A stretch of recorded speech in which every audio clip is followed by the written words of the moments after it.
The theater lights dimmed just enough to hush the crowd, but Margaret's heart pounded like a drum in her chest. She clutched her program, her knuckles white, staring at the stage where her son, Beaumont, was about to perform the role of a lifetime. Not just acting, but living it. It had been 10 years since she'd walked out on him, the day he confessed he was gay, and now fate had dragged her back to witness him marry a man. Right there under the spotlights. Margaret hadn't planned on coming. She'd built a new life in a quiet suburb outside Chicago, far from the bustling New York theater scene where Beaumont had made his name. But her sister, Elaine, had insisted. "It's his big night, Maggie. The play is about family reconciliation. You owe it to him." Owe it? Margaret thought bitterly. What did she owe a son who'd shattered her world with one simple sentence? "Mom, I'm gay." Beaumont had been 17 when it happened. They were in their cozy kitchen in Boston, the smell of fresh-baked apple pie filling the air. He'd sat her down, his hands trembling, and spilled it all. Margaret's response was immediate, visceral. A mix of shock, anger, and deep-seated fear rooted in her conservative upbringing. "This isn't you," she'd said, her voice cracking. "You're confused. We can fix this." But Beaumont stood firm, tears in his eyes, begging for understanding. She couldn't give it.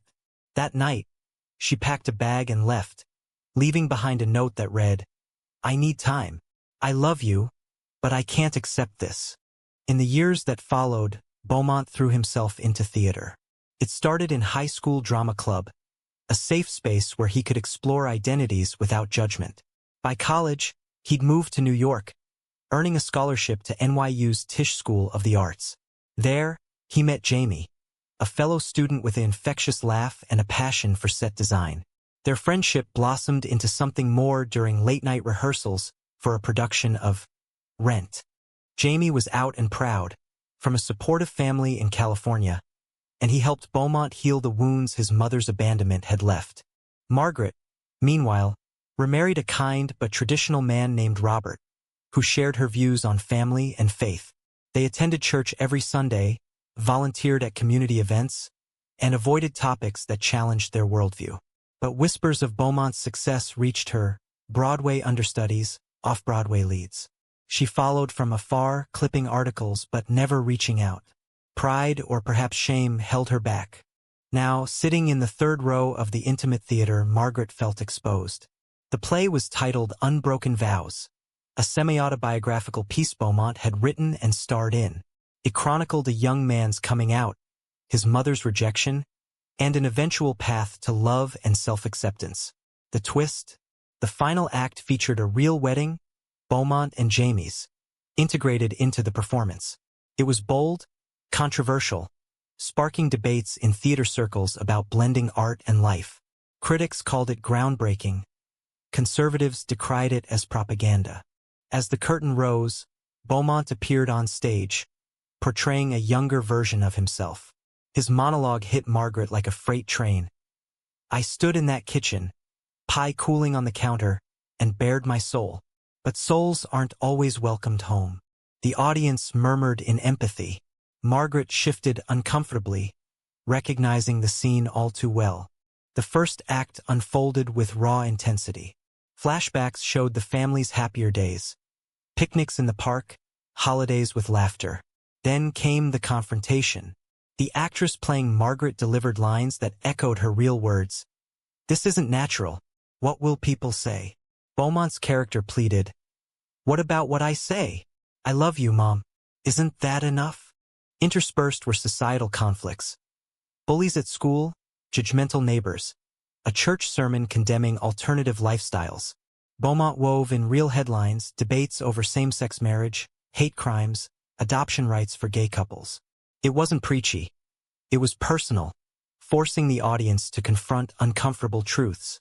By intermission, Margaret's mind raced.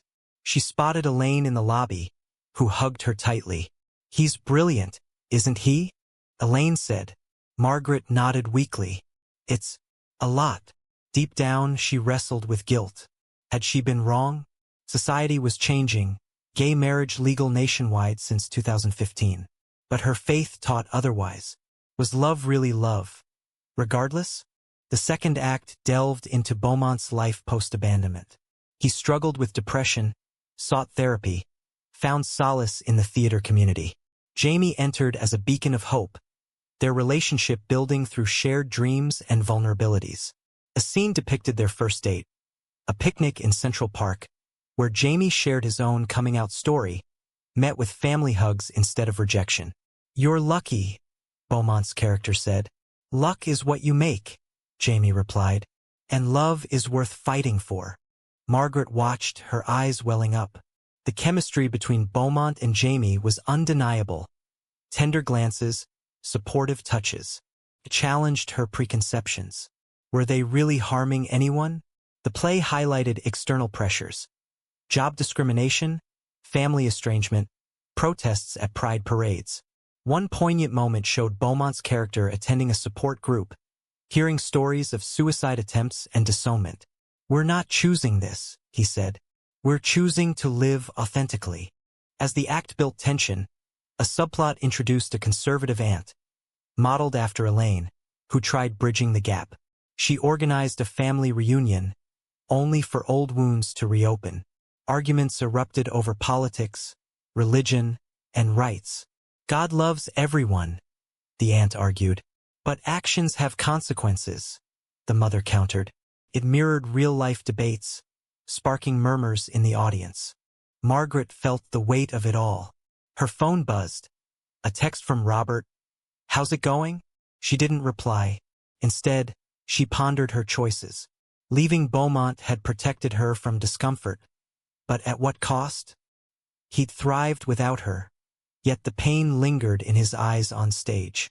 The lights came up for the third act, and the pace quickened. Beaumont's character navigated the complexities of adult life, career ambitions clashing with personal identity. He landed a breakthrough role in a queer-themed play, but faced backlash from producers wary of alienating audiences. "Art should provoke," he argued in a heated boardroom scene, "not placate." Jamie stood by him, their bond deepening amid adversity. A tender moment showed them adopting a rescue dog, symbolizing their commitment to building a family. But societal hurdles loomed. Friends' weddings they couldn't yet have. Insurance forms that didn't recognize their partnership pre-Obergefell. The play didn't shy away from controversy. A scene depicted a heated town hall debate on bathroom bills, with protesters chanting slurs. Beaumont's character confronted a bigot. "My love doesn't threaten yours. Why does yours threaten mine?" Margaret gripped her seat, memories flooding back. After leaving, she justified it as tough love, hoping Beaumont would come around. But he hadn't. Letters from him went unanswered. Calls were ignored. Elaine had mediated once, pleading, "He's your son, Maggie. Blood is thicker than beliefs." Margaret retorted, "Beliefs shape who we are." Now, watching the play, she questioned if beliefs could evolve. A pivotal twist introduced Margaret's character returning unexpectedly, invited to a family event by the aunt. The reunion was fraught with tension. "Why now?" Beaumont asked. "Because I miss you," she replied, but her discomfort was palpable. Subtle digs about lifestyle choices sparked arguments. Jamie, ever the peacemaker, tried diffusing, "We're all human. Let's focus on that." The act escalated with a public scandal. Beaumont's character outed in a tabloid, leading to lost opportunities and online harassment. Death threats poured in, forcing him into hiding. Jamie's unwavering support shone through. "We'll face this together." It highlighted the real dangers faced by the LGBTQ+ community. Hate crime statistics flashed on a projected screen, drawing gasps. Margaret thought of the news stories she'd dismissed as exaggerated. Had she contributed to that hate by her silence? Her church preached love, but condemned the sin. Where was the line? As the act closed, Beaumont proposed to Jamie on stage, in character but with real emotion. The audience cheered, but Margaret felt a pang. It was beautiful yet foreign to her. Intermission 2 brought reflection. Elaine found her again. "See? He's happy," Margaret whispered. "But is it right?" Elaine sighed. "Right for whom?" The fourth act ramped up the drama. The wedding planning intertwined with the play's narrative. blurring lines between fiction and reality. Conflicts arose. Venue denials due to discrimination, family members boycotting. Margaret's character grappled with attending, torn between love and conviction. A heart-wrenching scene showed her praying alone. "Lord, guide me. Is this your will?" Flashbacks revealed her own upbringing. Strict parents, a marriage arranged more by expectation than passion. Perhaps her rejection stemmed from fear of the unknown. Beaumont and Jamie faced internal doubts too. What if she doesn't come? Beaumont worried. Jamie reassured. Then we marry for us, not for approval. Societal commentary peaked with a protest outside the theater. In the play, mirroring real events. Chants of traditional marriage only clashed with supporters waving rainbow flags. Beaumont's character addressed the crowd. Love isn't a threat, it's a right. Margaret recognized the parallel to actual debates, Pulse nightclub shooting references, don't ask, don't tell repeal. It forced her to confront how policies affected lives. In a climactic confrontation, Margaret's character showed up unannounced at rehearsal. I can't support this, she said. Beaumont replied, then why are you here? Tears flowed. Because you're my son. It was raw, unresolved, leaving the audience on edge. As the act built to the finale, tension mounted. Would reconciliation happen? Margaret, in the audience, mirrored her character's turmoil. Her hands shook. Emotions churned. The final act opened with the stage transformed into a wedding chapel. Flowers, arches, guests in seats. Beaumont and Jamie stood at the altar in tuxedos, the officiant a real minister. The play's narrative framed it as the culmination of the character's journey, but everyone knew this was authentic. Margaret's breath caught. This was it, the moment she dreaded. The program noted, tonight, art becomes life. Whispers rippled through the crowd. The ceremony began with vows. Beaumont spoke first. Jamie, you found me in pieces and helped me rebuild. In a world that sometimes turns away, you turned toward me. I promise to cherish you, challenge you, and love you unconditionally. Jamie responded, Beaumont, your courage inspires me. Together we've faced storms, but emerged stronger. I vow to stand by you, in joy and sorrow, for all our days. The audience awed, some wiping tears. Margaret felt a lump in her throat. It was sincere, profound, no different from any wedding she'd attended. But flashbacks intercut, showing past pains. Young Beaumont alone after her departure, crying into his pillow, her packing bags, ignoring his pleas. It humanized both sides, her fear of societal judgment, his ache for acceptance. A controversial element emerged. The play critiqued religious institutions. A scene depicted a pastor refusing to marry them, citing scripture. Beaumont's character challenged, love thy neighbor, unless they're gay? It sparked debate fodder, aligning with real lawsuits over wedding cakes and services. Margaret bristled. Her faith was her anchor, yet, seeing Beaumont's happiness, doubts crept in. Was interpretation fallible? Guests in the play shared toasts, some supportive, others hesitant. One relative said, I don't understand, but I love you. It echoed potential paths for her. As rings were exchanged, the theater erupted in applause. But the drama wasn't over. Margaret's character appeared stage left, scripted to watch silently. In a meta twist, the real Margaret realized it was about her. Emotions overwhelmed her. She stood, intending to leave, but Elaine held her arm. Stay. For him. The curtain call followed, but with a difference. Beaumont and Jamie remained in character for a post-wedding reception scene. Audience members were invited on stage for photos, blending worlds. Margaret hesitated, then approached. Beaumont spotted her, eyes widening. Mom! The theater hushed. In that moment, years of silence broke. I came, she said. Beaumont hugged her tentatively. Jamie smiled warmly. It wasn't full reconciliation, but a start. The play ended with Beaumont's final line. Family isn't always agreement. It's showing up. As lights rose, applause thundered. Margaret sat, processing. Had she changed, or just endured? Backstage after the show, Beaumont found her. "Why now?" he asked, echoing the script. "I had to see," she replied. "It's different than I imagined." Jamie joined, offering a hand. "Glad you came, Mrs. Thompson." Conversation flowed awkwardly at first. Updates on lives, shared memories. Margaret admitted, "I was scared of change, of what others think." Beaumont nodded. "I know, but love isn't scary. It's just love." They parted with promises to talk more. Margaret returned home, mind swirling. Robert asked, "How was it?" "Eye-opening," she said. Months later, she attended their real reception. A small affair in the Hamptons. Not fully endorsing, but present. Society's views shifted. Hers inched along. Yet questions lingered. Was her presence enough? Or did true acceptance require more? Reflecting on that night, Margaret often wondered if fate had orchestrated it all. The play's success propelled Beaumont to stardom. Reviews praised its honesty. Awards followed. Interviews delved into his inspiration. "It's my story, but universal. Rejection hurts, but love heals." Jamie and Beaumont's marriage thrived. They adopted a child 2 years later, navigating the complex world of gay parenting. Challenges arose, school forms listing mother and father, playground stares. But they advocated joining panels on family diversity. Margaret visited occasionally, building bridges. Holidays were tentative at first, Thanksgiving with stilted talks about politics.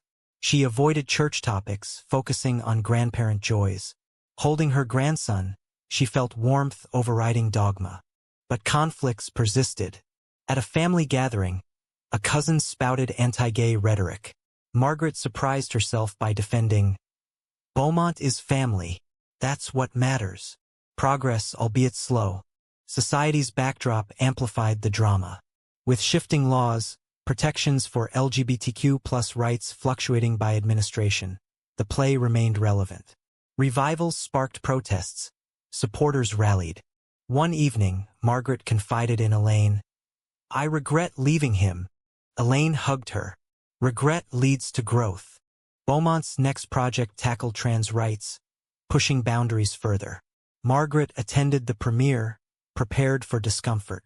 It depicted a friend's transition, facing familial rejection similar to Beaumont's. Watching, she empathized more. Everyone deserves dignity, she thought. Yet old habits died hard. At church, sermons on traditional values clashed with her evolving views.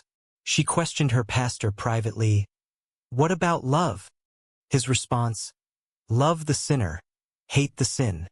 Unsatisfied, she explored inclusive congregations, finding ones affirming all orientations.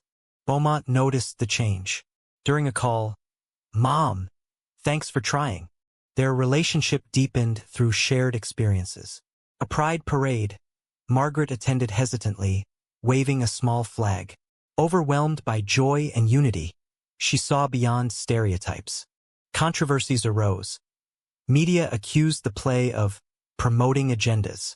Beaumont defended, "It's promoting humanity."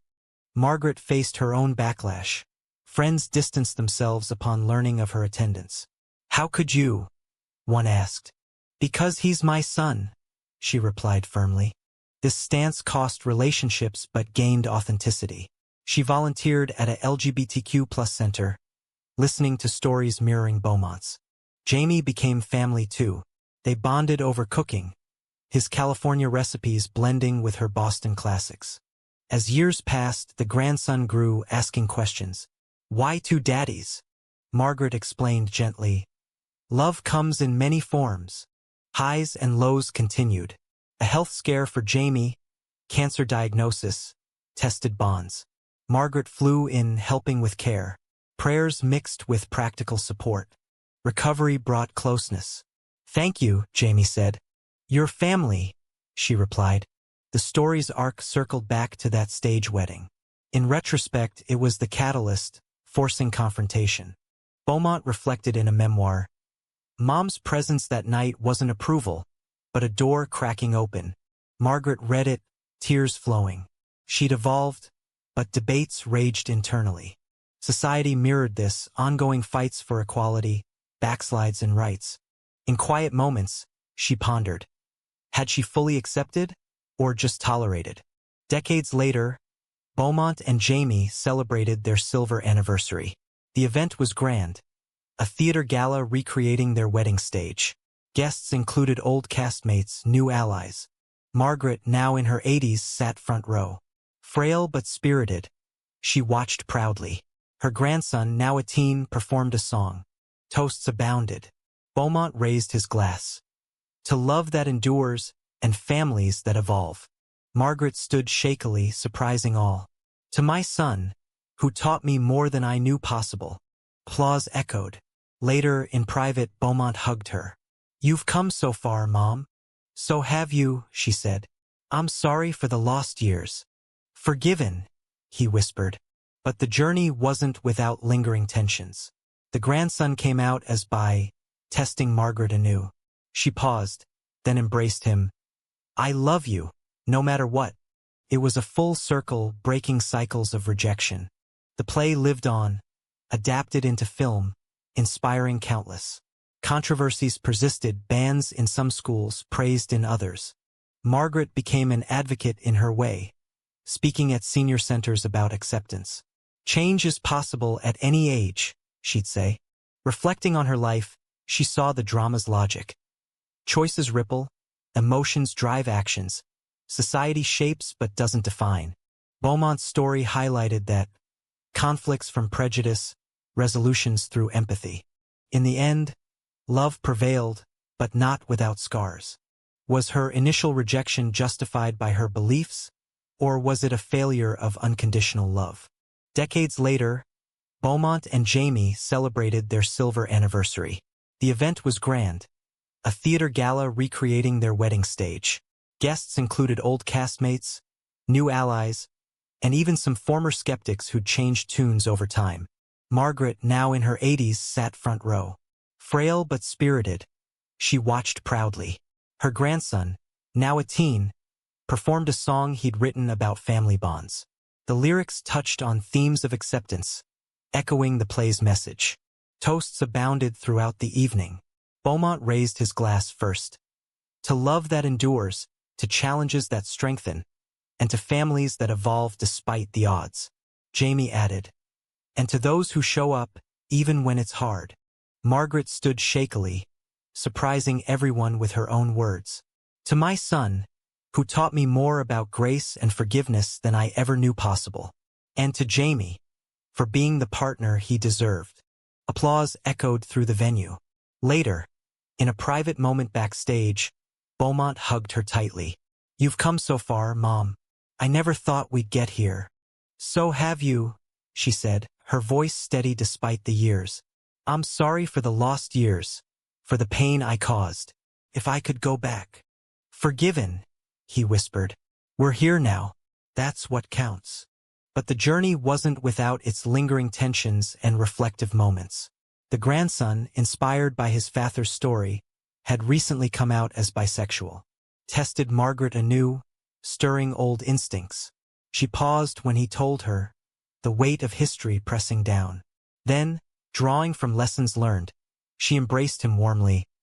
I love you, no matter what. Your happiness is what matters. It was a full circle, breaking the cycles of rejection that had plagued generations. Margaret saw it as redemption, a chance to right wrongs through actions, not just words. The original play, Unbroken Vows, lived on in various forms. It had been adapted into a film that garnered Oscar nods, and school productions sparked discussions in classrooms across the country.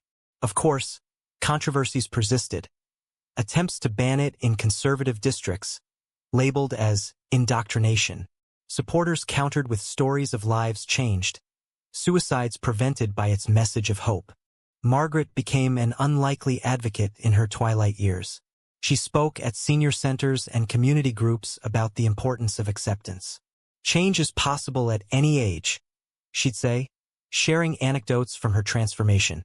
I was set in my ways, blinded by fear, but love opened my eyes. Listeners often ask tough questions. How do you reconcile faith and acceptance? She'd reply honestly, it's a personal journey. For me, love thy neighbor meant truly seeing them.